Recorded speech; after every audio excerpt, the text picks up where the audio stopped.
Good afternoon, everybody. So thank you for participating this video. So for today, this video will discuss about the principle of classroom management. After we know about the introduction concept and also the basic concept of classroom management.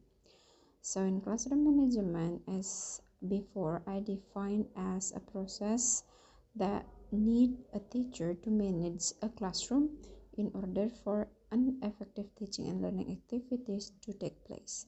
So we as a teacher have a classroom that we need to manage, whether to conduct an effective teaching and learning activities. And the principle of classroom management, the first is build a good relationship between teacher and students. It is a good one to a good point that we should maintain in the classroom at the first time. So we have conduct a good relationship between teacher and student to conduct good learning process, and also the setting rules, routines, and also the procedure of the class. We have to setting the rules that of our student, and also the routine, just like the schedules and also the procedure in delivering the teaching and learning process, and managing ourselves as a teacher, and next maintaining appropriate student behavior so we can shape our student to the things that we want, and the technique of motivating. So we need also as a teacher know how to motivate our students to more creative and active in the class. Okay, the first principle is we have as a teacher should build a good relationship between teacher and students. In here we have to we can do such kind of activities, just like address every student with the name. So you have to know the name of your student. Even you have a lot of students in the school, you have to know their name. So by addressing the student with their name, they will feel like you care of them, and then show your care and concern to their self. Yeah, so when you show your caringness and also concern with the students, they will pay back to you, just like pay attention when you explain something. Yeah, and also use humor in the class. So please don't be so serious in the class, but not be just like a comedian in the class. But you have to be balanced between concentration, yeah, something which is need more concentration or less concentration. So you can use a humor, or just like how to break the ice in the classroom, and then involve class in some decision making. Yeah, so you can even you are not the principal in the class, so you can help the student in the classroom to make a decision making, just like choose the captain, or decide ask them sorry give your opinion about the class management, for example. Yeah, and then work hand in hand with the students, so you have to help the student when they need your help. And the second principle is about the setting rules, routine, and the procedures. So the first is the rule. The rules is the general expectation that you want that are unusually written on the paper, just like the classroom rules. So the things that you hope that your student will do this in your class. And then it's about the setting and rules, routine and procedure. So the routine, it is generally expectation that are unwritten. Yeah, so different with the rules. If it is the rules is written, routines is unwritten, or action that happen repetitively within a school day. For example, the students stand up to greet the teacher. So it's just like your rules on how you set the class to be. So for example, just like give applause when somebody performs, it is also just like the routines.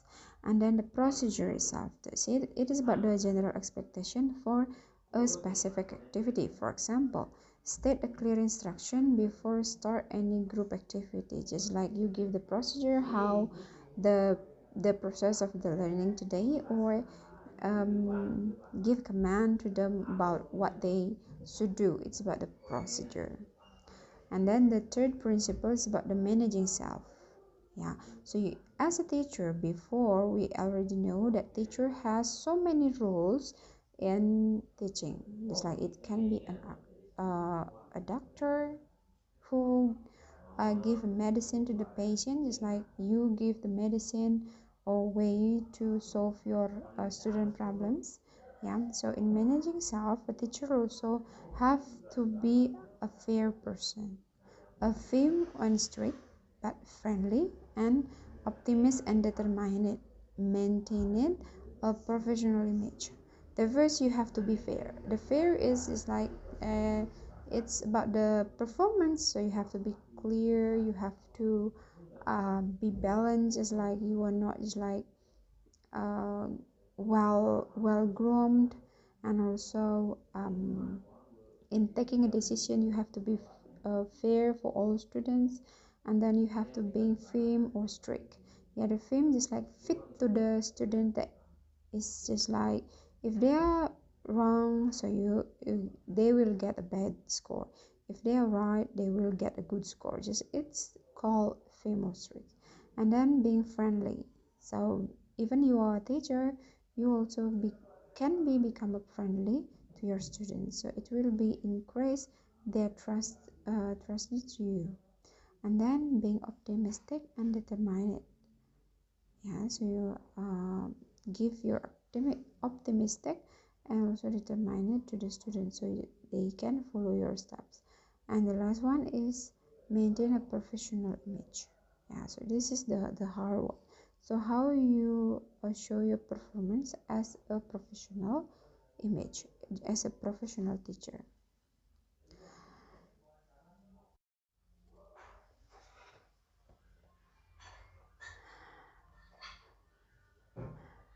So the fourth principle is about the maintaining appropriate student behavior. The first, you have to actively in monitoring the student behavior. So you develop an active eyes.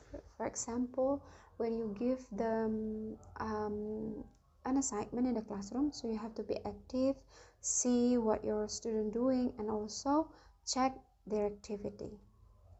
And then walking among the students is the second example. So you have to monitor the students so they feel that you pay attention on what they are doing. And the second one is preventing is better than controlling. So you have to enforce the classroom rules properly and consistently. So from the very first day of the school, so you have to declare about your rules and consistently do the everyday routine with something that you agree with to the student. And then reduce classroom disruption. Yeah, so by reducing the classroom disruption, you can create a conductive learning environment by removing distracting material. So you can choose to remove the distracting material. And the fifth principle is about the technique of motivating. So by giving a good motivation, you can demonstrate good and active listening when the students are speaking. So you have you as a teacher can be a listener when the student have speak about their problem, and then using positive comment about the student's ability. So whatever the ability that have other student, so you have to give a positive comment. And then the next one, be aware of and note improvement, not just perfection. So you have to just like focus with the process, and then the result will follow the process. And then the next one, provide extensive, frequent and specific feedback. So you can give the feedback to the student so they know whether they are wrong or right, and then how many score did they get, and then in which case they are make a mistake. So you can provide the extensive, frequent, or specific feedback. And then the last one is about the provide reinforcement, whether it is verbal, non-verbal, or consumable. Yeah, so in making reinforcement, just like penghargaan in Indonesia, so is there verbal and non-verbal. So if it is about the verbal, it's about something which is directly you speak with your mouth, and then non-verbal is just like a written text. And consumable, so you have to make sure that every reinforcement can be consumed or can be politely heard by the student. And then the ways to promote a positive classroom management is the first. So you have to show your caring attitude toward the students, and then listen to the student when they tell you their concern and viewpoints, and then use as many first name as you can, and try to be positive in your attitude and approach. And the last is cultivating a friendly but respectful relationship with the students. Okay, that's the last one is about the ways to promote a positive classroom management in the class. So later on, when you are become the student, so you have to make sure that you can manage the classroom well and give the right give them the right treatment to be positive in the class. Okay, so thank you for today. This is about the material that I gave to you. It's about the principle in classroom management. So if you have a question, you can ask me now.